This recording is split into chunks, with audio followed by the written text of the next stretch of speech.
I'm Trevor, the CEO of the same foundation. The donation we received from Interbet helped us in procuring vital, life-saving medical equipment and PPE for Tygerberg and Groote hospitals in the Western Cape.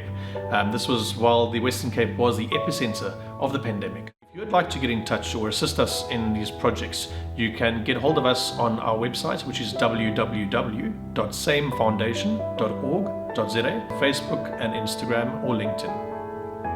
Race 5 on the card is a middle stakes. It's over 1,800 meters or 1.8 kilometers, whichever way you like your distances disseminated to you. 25 to 3, 14:35 is the off time, and a competitive event, as all races are competitive. Raheel and I believe that the stable of Andre Nel hold a strong hand and hold the key to this race meeting. And number 6, Wyatt's Choice. Let's go straight to the jugular. He's been running well over this course and distance. Tristan Godden has been, riding him well recently. For me, he's the horse they all have to beat. But in saying that, you can expect a good run from Kanyisa and Lela. He brings the Tin Cup, Tom's Act form lines into this race. Blazing Light is a must for the quartet. Send Me Raheel is a bit hard to assess for me. I'm on the fence with him. I know that he's now reunited with Richard Fourie, but they beat Hunter's Arrow in the maidens. And 2 runs since then have been okay. Makes his poly debut. I'm on the fence with him. I don't know what to make of Send Me. And then Master of Destiny from a 91 to a 77. He could be the value in the race at around 7 to 1. But for me, it's number 6, Wyatt's Choice.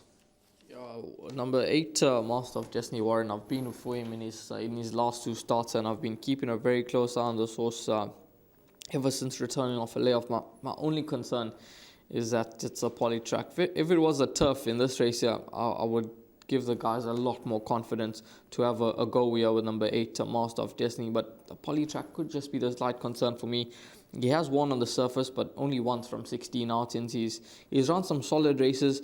And Stuart Ferry did mention that he had a few foot issues, and they've got it all sorted out. And even when I had a chat to Sean Veal last time out, he mentioned that the horse is in a very good space, and he's the best that they've had him for some time. So I think number 8, Master of Destiny, is going to run a good race. We saw him finish off his race quite nicely last time out behind Spelling Bee in a race that I do believe was a lot stronger than what he does meet here.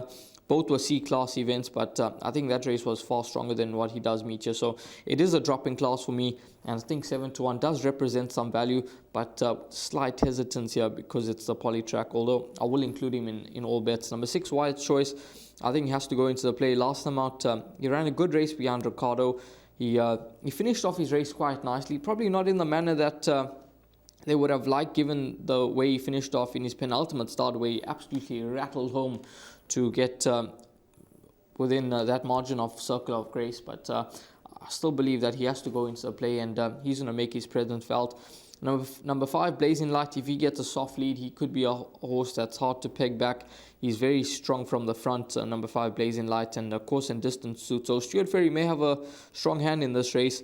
And then number 2, Ricardo, I think is a horse that's holding form quite nicely. He ran 3 lengths to Flagman, who is a contender now for the Hollywoodbets Durbanville July, and he's at around 12 to 1 in the market, I think, Flagman. So 3 lengths to Flagman is good enough to win a race of this nature, and he's another horse that I think must go. So 2, 5, 6, and 8 are the horses that I'm going to include in race number 5. In all bets, those are the 4 horses that I'm looking to play around.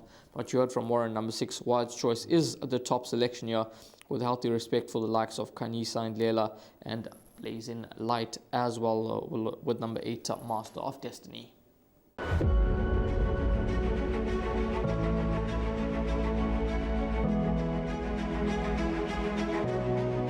It's good fun. Days like these are great. You get the whole industry together, and to have, companies and corporations like Interbet and Cape Racing who are so generous with sort of time and energy into making a day like this possible is it's fantastic for everyone.